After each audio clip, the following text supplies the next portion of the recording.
Gangster Anil Dujana का अंतिम संस्कार हो गया है। गौतम बुद्ध नगर के बादलपुर गांव में अंतिम संस्कार हुआ है। कड़ी सुरक्षा के बीच अंतिम संस्कार यहां पर किया गया। अनिल दुजाना का भारी पुलिस फोर्स अंतिम संस्कार के दौरान यहां पर मौजूद रही। तो गैंगस्टर अनिल दुजाना का अंतिम संस्कार हो चुका है, गांव में ही हुआ है। गौतम बुद्ध नगर के बादलपुर गांव में अंतिम संस्कार किया गया है और इस दौरान भारी पुलिस फोर्स की मौजूदगी वहां पर रही। कड़ी सुरक्षा के बीच अंतिम संस्कार यहां पर किया गया। बीते दिन एनकाउंटर में अनिल दुजाना मारा गया और आज अंतिम संस्कार गांव में हो चुका है।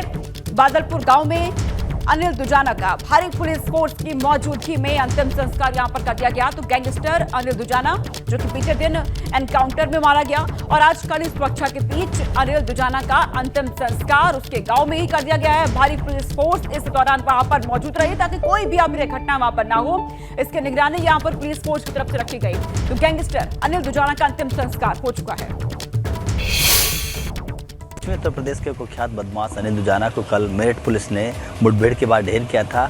आज उसका शव उसके गांव दुजाना पहुंचा है।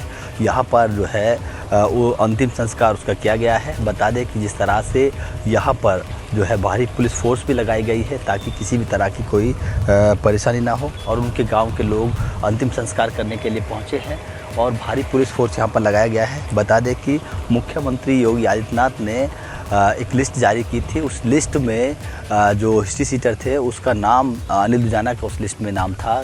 तो कल ही जो है मुठभेड़ के बाद इसे गिरफ्तार किया गया है। बता दें कि जो अनिल दुजाना पर तकरीबन 62 मुकदमे दर्ज थे। हत्या के 18 मुकदमे थे उनमें और नोएडा पुलिस ने 50,000 का उस पर इनाम घोषित था और 25,000 का इनाम बुलंदशहर पुलिस ने किया था। लगातार नोएडा पुलिस भी उसकी तलाश कर रही थी। इटना से रविंदर जैन, एबीपी गंगा।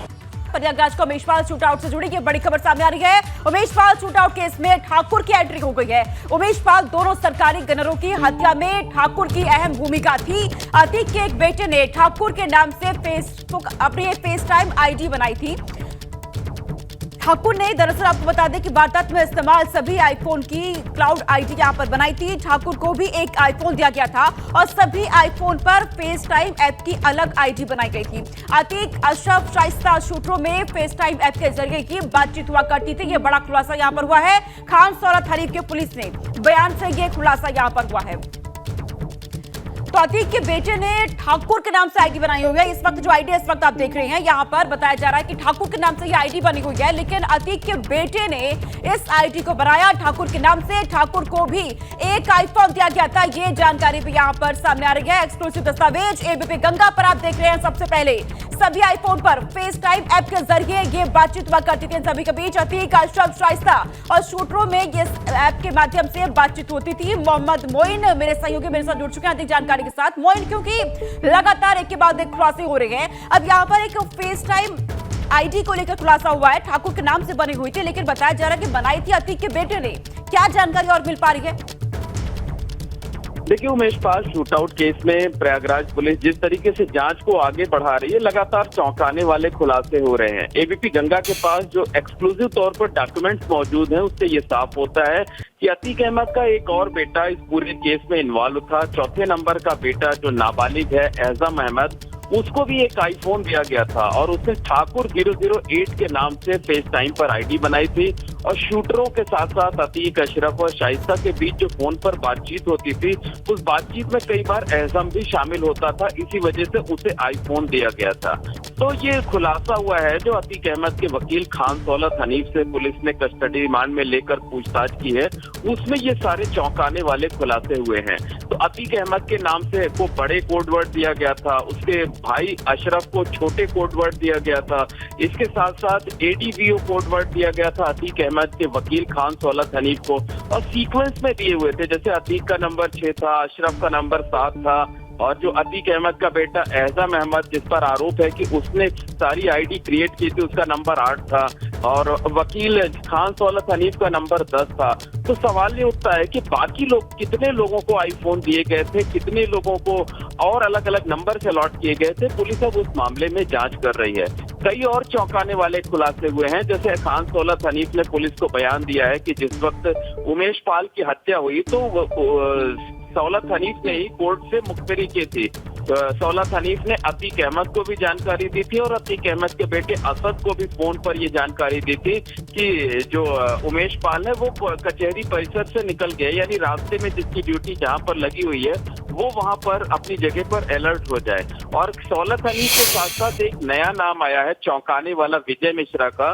विजय मिश्रा अतीक और उसके परिवार का केस देख रहे हैं, तो उन्होंने भी जो है इस जानकारी दी थी। अतीक और असद दोनों को फोन करके इंटरनेट कॉलिंग के जरिए यानी व्हाट्सएप के जरिए बातचीत की थी अतीक और असद से। इस बात का खुलासा हुआ है, जो डॉक्यूमेंट्स हमारे पास मौजूद हैं।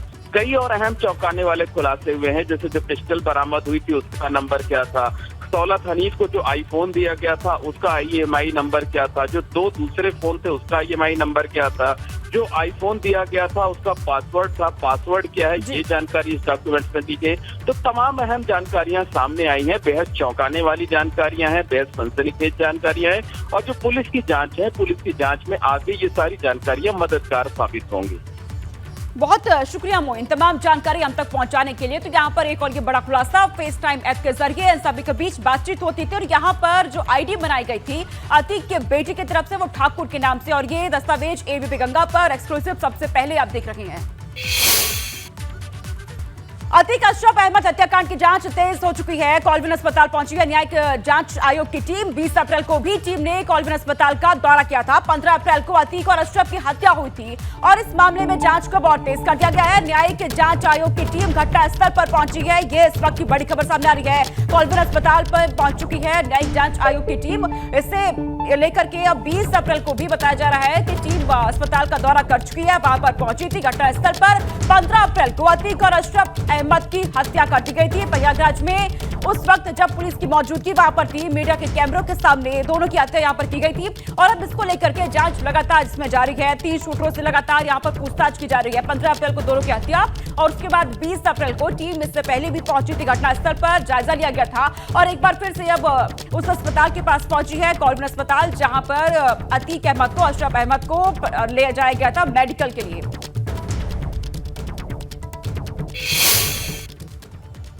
देहरादून में गैंगस्टर की गिरफ्तारी यहां पर हुई है। बसंत विहार पुलिस ने अतीक अहमद को गिरफ्तार किया है। उत्तराखंड के अतीक अहमद पर कई मुकदमे दर्ज है। भू माफिया अतीक अहमद लंबे वक्त से फरार था। अतीक अहमद की संपत्तियों की पुलिस ने जांच यहां पर अब शुरू कर दी है।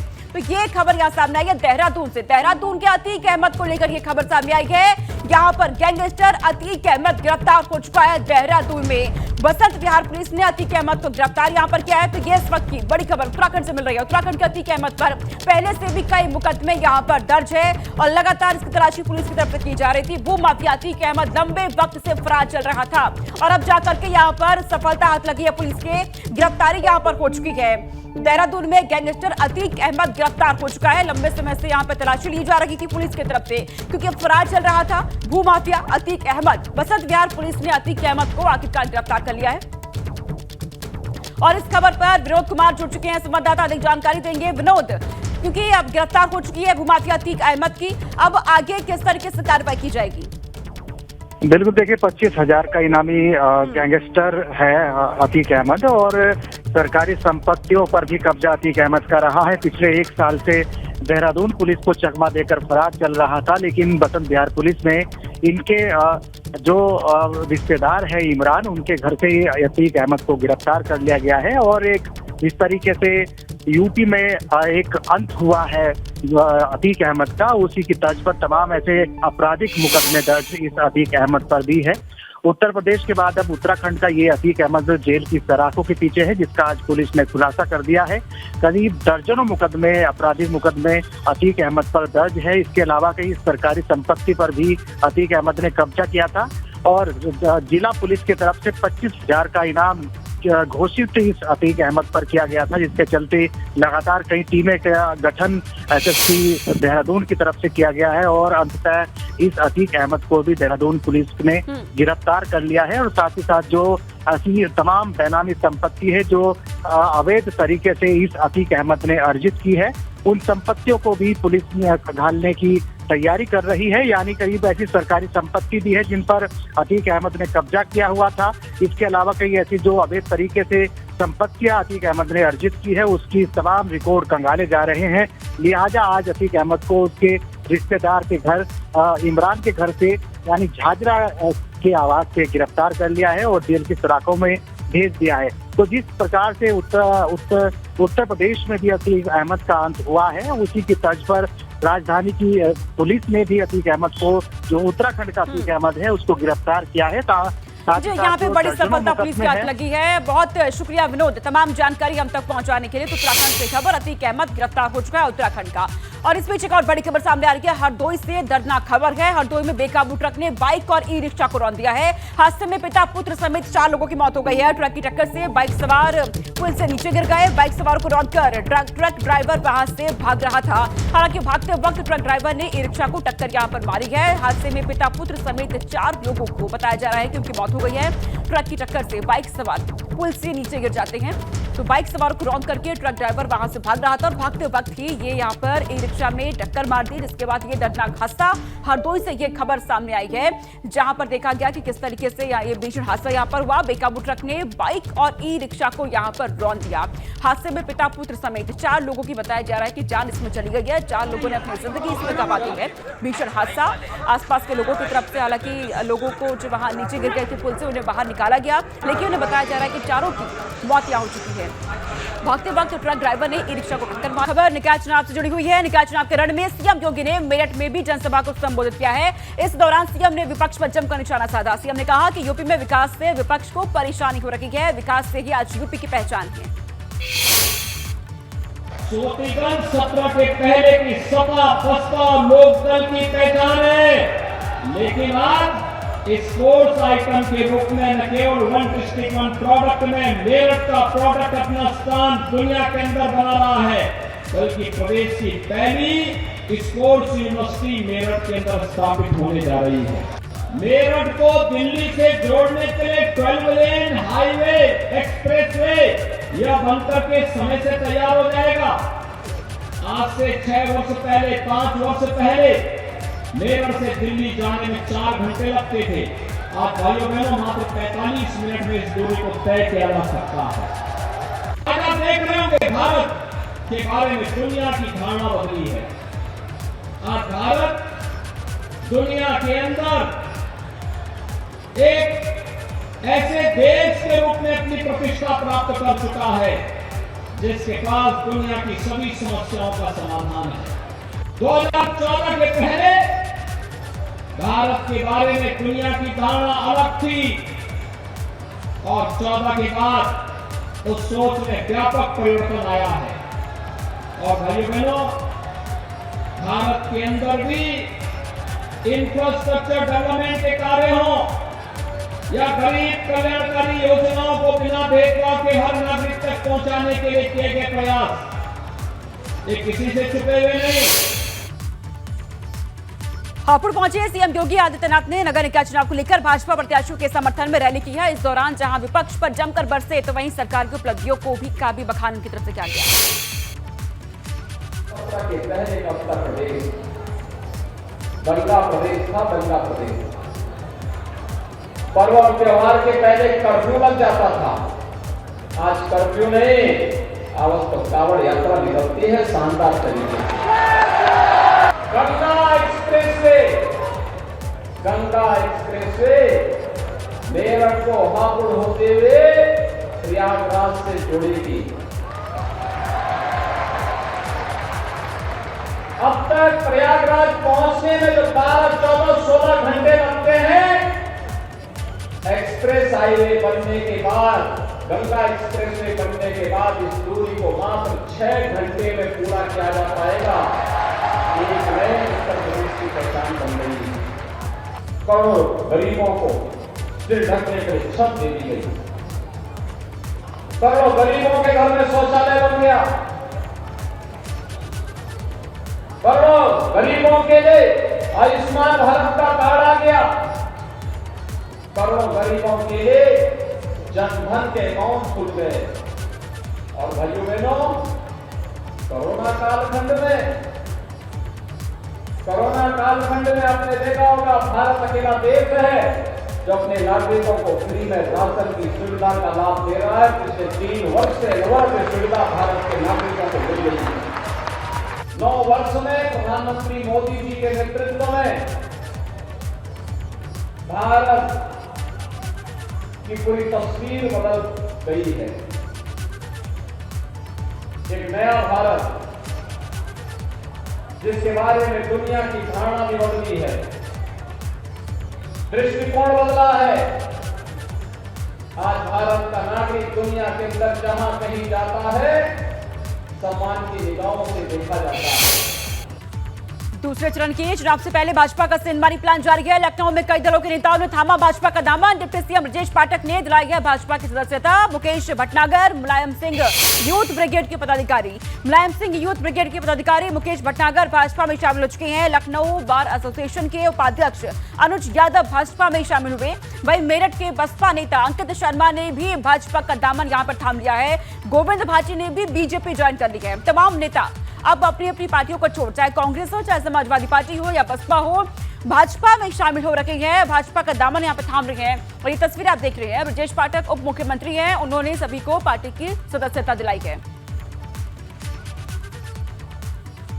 आज भारतीय जनता पार्टी में शामिल होने वालों में बसपा के मेरठ के कोऑर्डिनेटर गोविंद भाटी भी शामिल रहे। गोविंद भाटी ने कहा कि बहुजन समाज पार्टी में कार्यकर्ताओं का सम्मान नहीं होता, वहां किसी की सुनी नहीं जाती और बीजेपी जिस तरह से राष्ट्र की बात करती है उसी से प्रभावित होकर वह बीजेपी में आए हैं। निकाय चुनाव के दूसरे चरण पर फोकस किया है। दूसरे चरण में पश्चिमी उत्तर प्रदेश की मेरठ की जो नगर निगम की सीट है वहां पर भी 11 मई को वोट डाले जाएंगे और इसीलिए आखिर ऐसा क्या हो गया कि आप बसपा छोड़कर अब बीजेपी में शामिल हो गए? बसपा में जो कार्यकर्ताओं को सम्मान नहीं मिलता और कार्यकर्ता सम्मान का भूखा होता है। मैंने जो बीजेपी की आचार विचार जो उनकी धारा है वो मैंने देखी, बहुत अच्छी है। और हमारे प्रधानमंत्री जी जो मन की बात करते हैं बहुत अच्छी है। और जो योगी जी ने उत्तर प्रदेश में जो आतंकवाद खत्म करा है उसी के आधार पर हम लोगों ने बीजेपी को ज्वाइन किया। लोग बसपा से आते हैं बीजेपी में, वो ज़्यादातर ये कहते हैं कि भाई रीति नीति बदल गई है, बहन जी अब मिशन से भटक गई हैं। आपको भी ऐसा लगता है? बिल्कुल सही बात है, बहन जी जो मिशन से भटक गई हैं और बहन जी ना किसी की बात सुनने को राजी हैं। आप तो उनके करीबी हैं, उनके गांव के रहने वाले हैं, आपकी बात नहीं सुन? बहन जी का कोई भी करीबी नहीं है, बहन जी कोई करीबी नहीं है। वहाँ पार्टी में कोई सम्मान है ही नहीं, किसी का नहीं, किसी का सम्मान नहीं। पार्टी 2017 में बसपा मेरठ में जीती थी, आप लोग तब भी थे। और अगर इस बार बात करें बीजेपी ने फोकस किया है, वहाँ पर बीएसपी कह रही है कि हम जीतेंगे, उम्मीदवार भी ऐसा ही उतारा। 17 में से 11 मुस्लिम उम्मीदवार उतार दिए, तो क्या इसका फ़ायदा नहीं बीएसपी को? नहीं मिलेगा, क्योंकि मोमडन्स जो ज़्यादा उतारे थे उसमें जो हिंदू राष्ट्र वाले जो हिंदू लोग थे वो बिल्कुल ही हमने सोचा कि हम वोट देंगे नहीं, हम सिर्फ हिंदू को वोट देंगे, इसलिए बसपा में 2017 मारे। इस बार आपको लग रहा है नुकसान काफ़ी होगा। देखिए, गोविंद भाटी बहुजन समाज पार्टी के मेरठ के कोऑर्डिनेटर हैं, ख़ास तौर से लंबे समय तक बसपा में रहे, लेकिन अब कह रहे हैं कि वहाँ पर कार्यकर्ता का सम्मान नहीं है। बीजेपी राष्ट्रवाद की बात करती है और इसीलिए प्रधानमंत्री नरेंद्र मोदी, मुख्यमंत्री योगी आदित्यनाथ की जो नीतियाँ हैं उससे प्रभावित होकर आज बीजेपी ज्वाइन कर रहे हैं। कैमरे प्रमोद के साथ अनुभव शुक्ला, लखनऊ।